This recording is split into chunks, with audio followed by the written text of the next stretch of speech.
अंजनी पुत्र हनुमान जी बाल ब्रह्मचारी हैं, ये बात तो हर कोई जानता है। लेकिन आखिर उन्हें ब्रह्मचर्य धारण क्यों करना पड़ा? इसके पीछे कई महत्वपूर्ण धार्मिक, आध्यात्मिक और पौराणिक कारण और कथाएं हैं। तो दोस्तों, हनुमान जी के ब्रह्मचारी बनने के पीछे क्या कारण है, आज इस वीडियो में हम इसी विषय में जानेंगे। साथ ही ये जानेंगे कि हनुमान जी को अष्ट सिद्धियाँ और नौ निधियाँ कहाँ से मिली और कौन सी हैं ये अष्ट सिद्धियाँ और नौ निधियाँ।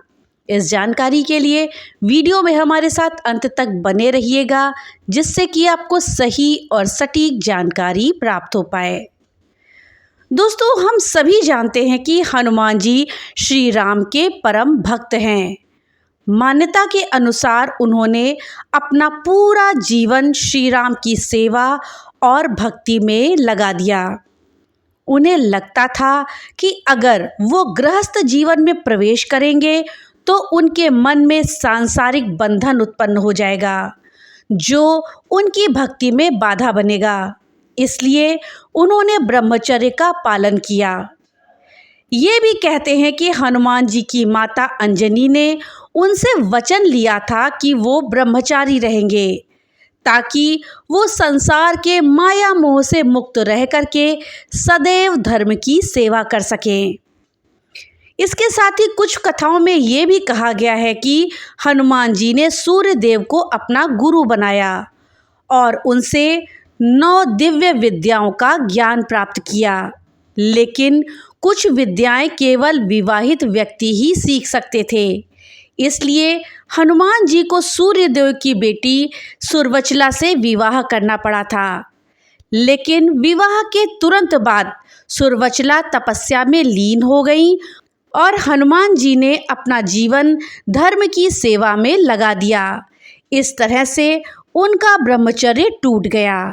ब्रह्मचर्य हनुमान जी की शक्ति और भक्ति दोनों का स्रोत था। सूर्यदेव के अनुसार सुरवचला एक अयोनिजा थी। एक पौराणिक मान्यता के अनुसार ब्रह्मचर्य का पालन करने से अपार शक्ति, आत्मनियंत्रण और दिव्य सिद्धियां प्राप्त होती हैं। हनुमान जी ने इन्हीं सिद्धियों और शक्तियों का उपयोग भगवान राम की सेवा और धर्म की रक्षा के लिए किया था। हनुमान जी को ज्ञान, बल, वैराग्य और भक्ति का प्रतीक माना जाता है। ब्रह्मचर्य उनके वैराग्य और तपस्वी जीवन का परिचायक है, जो उन्हें महान योद्धा और पराक्रमी बनाता है। तो दोस्तों, इस बात से ये साफ होता है कि श्री राम की भक्ति और सेवा के लिए ही हनुमान जी ने ब्रह्मचर्य का पालन किया। उन्होंने ये सोचा कि उनकी भक्ति में कोई बाधा ना आए, श्री राम जी की सेवा में कोई बाधा ना आए, इसलिए वो आजीवन ब्रह्मचारी बने रहे। दोस्तों, ये थी जानकारी हनुमान जी के ब्रह्मचर्य की। अब आइए जानते हैं कि हनुमान जी को उनकी अष्ट सिद्धियाँ और 9 निधियाँ कहाँ से प्राप्त हुई और कौन सी हैं ये सिद्धियाँ। दोस्तों, अष्ट सिद्धि नवनिधि के दाता असबरदीन जानकी माता, ये चौपाई रामचरितमानस के सुंदर कांड से ली गई है, जिसका अर्थ है हनुमान जी अष्ट सिद्धियों और 9 निधियों के दाता हैं और ये वरदान स्वयं माता जानकी ने उन्हें दिया था। लेकिन क्या आप ये जानते हैं कि ये अष्ट सिद्धियाँ और 9 निधियाँ आखिर हैं क्या? अगर नहीं तो चलिए जानते हैं। दोस्तों, हनुमान जी की 8 सिद्धियों के बारे में हनुमान चालीसा के अलावा मार्कंडेय पुराण और ब्रह्मवैवर्त पुराण में अष्ट सिद्धियों का वर्णन किया गया है। 8 सिद्धियों के माध्यम से वो किसी भी व्यक्ति का रूप धारण कर सकते थे। अत्यंत सूक्ष्म रूप से लेकर के अत्यंत विशालकाय देह धारण कर सकते थे। अर्थात वो छोटे से छोटा बन सकते थे और बड़े से बड़ा बन सकते थे। जहाँ चाहे वो मन की शक्ति से पल भर में पहुँच सकते थे। और 9 निधियाँ दुनिया की वो सबसे कीमती वस्तुएं हैं, जिन्हें पा लेने के बाद किसी भी प्रकार के धन और संपत्ति की आवश्यकता नहीं रखती। तो दोस्तों चलिए सबसे पहले जानते हैं कि हनुमान जी की 8 सिद्धियां कौन हैं। लेकिन दोस्तों उससे पहले आपसे एक छोटी सी रिक्वेस्ट है कि अगर अभी तक आपने वीडियो को लाइक नहीं किया है तो कृपया वीडियो को लाइक कर दें और ज़्यादा से ज़्यादा शेयर करें, जिससे कि ये जानकारी अधिकतर लोगों तक पहुंच पाए। और हाँ, अगर चैनल पे पहली बार आए हैं तो कृपया चैनल को सब्सक्राइब कर दें और बेल आइकन दबाना ना भूलें, जिससे कि मेरी वीडियो सबसे पहले आप तक पहुंच सके। तो चलिए वीडियो में आगे बढ़ते हैं और हनुमान जी की 8 सिद्धियों के बारे में जानते हैं। दोस्तों इसमें सबसे पहली सिद्धि है अणिमा। अणिमा यानी कि अपने शरीर को अणु से भी अधिक छोटा कर लेना। इस सिद्धि की बदौलत हनुमान जी सूक्ष्म रूप धारण करके कहीं भी जा सकते थे। अपने इसी छोटे रूप के बल पर ही हनुमान जी ने लंका का निरीक्षण किया था। दूसरी सिद्धि है महिमा। दोस्तों महिमा अणिमा के विपरीत होती है। इस सिद्धि के बल पर विशाल रूप धारण किया जा सकता है। हनुमान जी ने एक बार समुद्र पार करते समय सुरसा नाम की राक्षसी के सामने और दूसरी बार अशोक वाटिका में माता सीता जी के सामने महिमा सिद्धि का उपयोग किया था। ये थी दूसरी सिद्धि। हनुमान जी की तीसरी सिद्धि है गरिमा। दोस्तों इस सिद्धि से शरीर को असीमित रूप से भारी बनाया जा सकता था। भीम का घमंड तोड़ने के लिए हनुमान जी ने गरिमा सिद्धि का प्रयोग किया था। इस शक्ति से भीम हनुमान जी की पूंछ को हिला नहीं पाए थे। दोस्तों ये थी तीसरी सिद्धि। हनुमान जी की चौथी सिद्धि है लघिमा। इस सिद्धि से हनुमान जी स्वयं का भार बिल्कुल हल्का कर लेते थे, जैसे कोई रुई का फाया हो। लघिमा और अणिमा का उपयोग करके हनुमान जी ने अशोक वाटिका में पत्तों पर बैठकर माता सीता को अपना परिचय दिया था। अर्थात अणिमा से वो अत्यंत सूक्ष्म रूप के हो गए थे और लघिमा सिद्धि से वो एकदम हल्के हो गए थे। इस प्रकार से वो पेड़ के पत्ते पर बैठ गए और माता सीता को अपना परिचय दिया।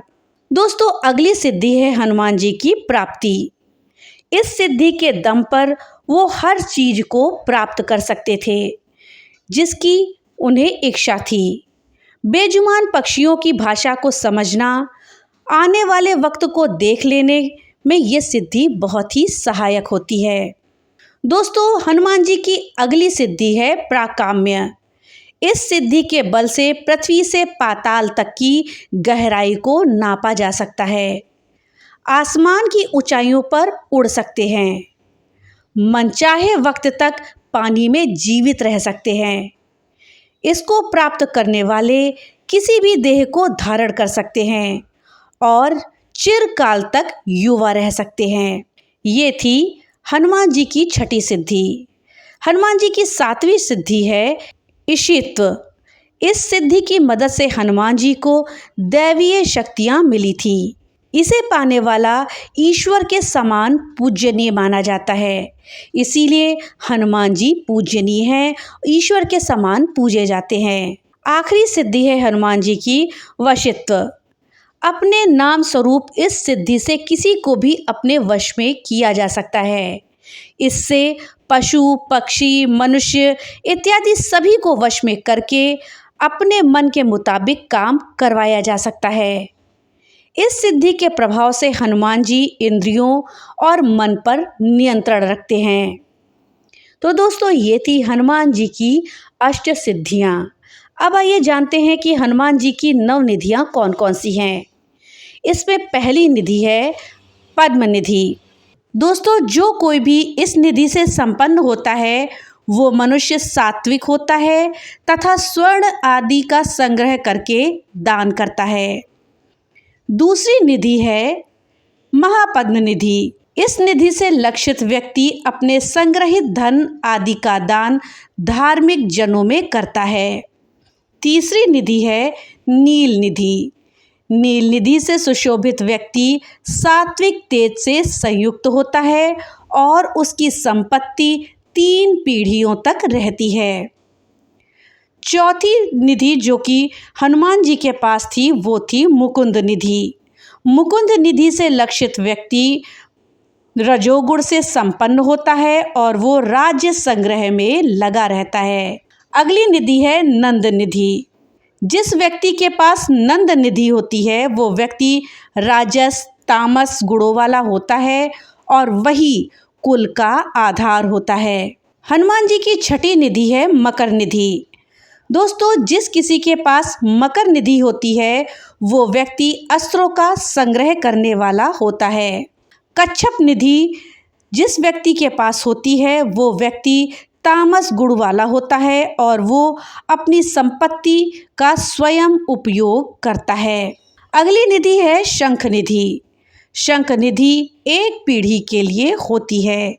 हनुमान जी की नवीं और अंतिम निधि है खर्च निधि। दोस्तों, ये निधि जिस भी व्यक्ति के पास होती है उसके स्वभाव में मिश्रित फल दिखाई देते हैं। इन निधियों में जल, पृथ्वी, आकाश और चेतना के तत्व मिले हुए होते हैं।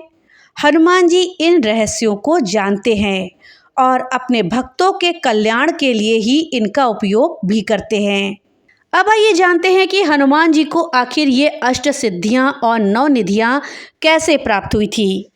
दोस्तों, श्री राम भक्त हनुमान को ये सिद्धियां और निधियां माँ जानकी ने दी थीं और कहते हैं कि इन्हें संभालने की शक्ति भी केवल महाबली हनुमान में ही थी। माता सीता को खोजते हुए जब बजरंगबली अशोक वाटिका पहुँचते हैं तो उस समय उन्हें लघ्मा सिद्धि काम आई। माता सीता का दिया हुआ ये वरदान हनुमान जी को केवल संकट मोचन नहीं बनाता है बल्कि उनको आध्यात्मिक और भौतिक दोनों संसारों का सेतु बना देता है। जब कोई भक्त उन्हें पुकारता है तो केवल उसका भय नहीं मिटता बल्कि जीवन को एक नई दिशा मिलती है और भक्त भी आध्यात्म की तरफ तेजी से बढ़ता है। तो दोस्तों, ये थी जानकारी हनुमान जी के विषय में कि आखिर हनुमान जी को अष्ट सिद्धियां और 9 निधियां कैसे मिली, साथ ही हनुमान जी ब्रह्मचारी क्यों थे। ये जानकारी आपको कैसी लगी हमें कमेंट बॉक्स में लिख करके ज़रूर बताइएगा। तो मिलते हैं अगली नई वीडियो के साथ, तब तक के लिए राधे राधे।